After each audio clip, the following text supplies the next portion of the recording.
Well, hey there, Homesteaders. How's Hey it there, Homesteaders. going? No, I feel stupid. What do you think? Your hat looks awesome. does it? Yeah, you wear it so much better than I do. Like, I feel weird talking. We're just gonna have to get over it. What got us interested in rain catching in the first place?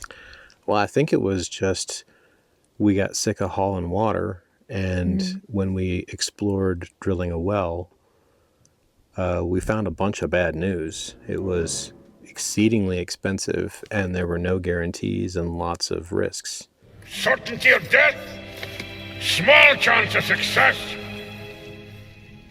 What are we waiting for? Probably the biggest part was we probably have to drill about 600 to 700 feet. And at the rate of $50 to $60 a foot, that's, $30,000-$40,000 right off the bat just for a hole in the ground. That's a lot of thousands. Yeah. And when you've got a hole that deep, you've got to have some pretty heavy duty pump equipment to get it to come up 700 feet. So you have a minimum pump that you have to buy that's kind of industrial strength. It's got to have 220 voltage. So solar array, batteries, pump, and plumbing were probably another $20,000 on top of the cost of drilling the hole. So we couldn't really do it for under 50 grand. And we also had no guarantee that there would be water at 50 grand. And there'd be no guarantee that we wouldn't run dry shortly after firing up a well, because all the people around here are also drilling wells, and they're all lowering the water table just enough so that at some point people with the shallow wells will run dry. Yeah. We actually knew an individual. His well went dry twice. And it was when we were going to the well, so we met him at the local well because we didn't have our rain catching system in place yet. And he had just bought the place and moved in, and the well went dry. And then, it must have been just a couple of years later, we met him again at the well. That's right, there was that second time. Yeah, we met him again at the well, and it had gone dry again, which is why he was back to the community one. We've just heard several stories of people who made the investment and still ended up having to haul water to get by. So, Fine alternative method.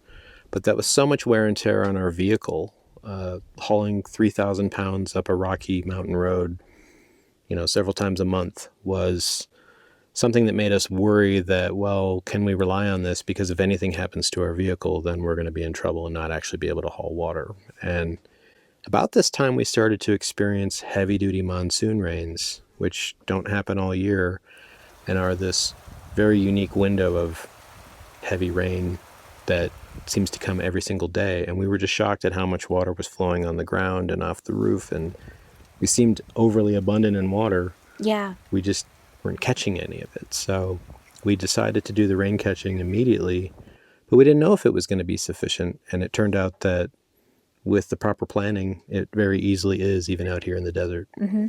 We still have to scale our lifestyle to meet the amount of monsoon rains. We've had less monsoon this year than the previous year where we had abundance.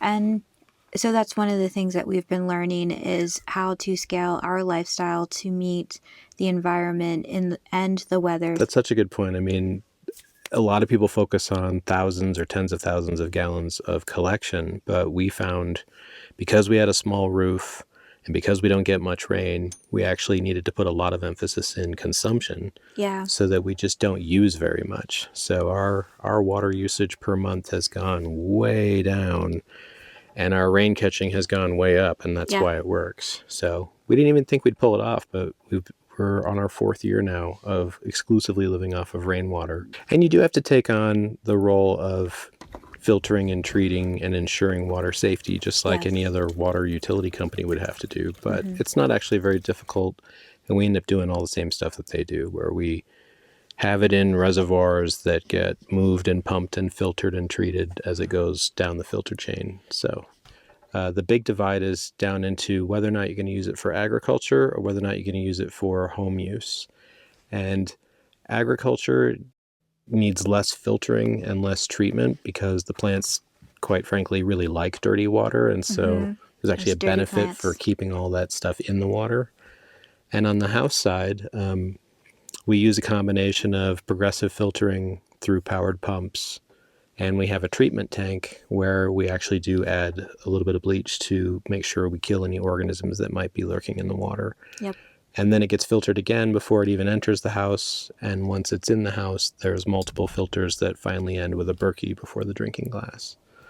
We've tested the water. We've tested it for bacteria. We've tested it for trace elements and impurities. And every time it's come up better than we could ever expect. And we're very happy with it. And it tastes great. And we live off of it. Our plants live off of it, both inside and out. And The animals. our animals live off of it. So it's been a great way to get water in the tank. And our roof is pretty small. Our main primary catching roof isn't even 1,000 square feet. So as roofs go, it's on the much smaller side. And that's why we're able to have such big tanks so that we can store enough to get through the dry seasons. Mm-hmm. As we're currently kind of going through right now. We do also use the snow that melts on the roof. Yeah. So that's a part of our rainwater collection system as well. Snow melting is harder to do, and you need about a foot of snow to get an inch of rain. Depends on how heavy or wet the snow is, but that's a rough calculation. We do catch every bit of it we can. We even catch the dew in the early mornings. Mm-hmm. Certainly has been a very low to no cost water bill. Yep. It's been great hanging out with you, homesteaders. Good luck on your system, and happy homesteading. Well, I think we got some good footage in that. I wonder if there's any good audio. All right, let's do a few greetings. Okay. We'll start with you, and I'll just agree with you. Okay. Are we recording still? I'll be leaning away. What do you think? Well, I guess we'll find out.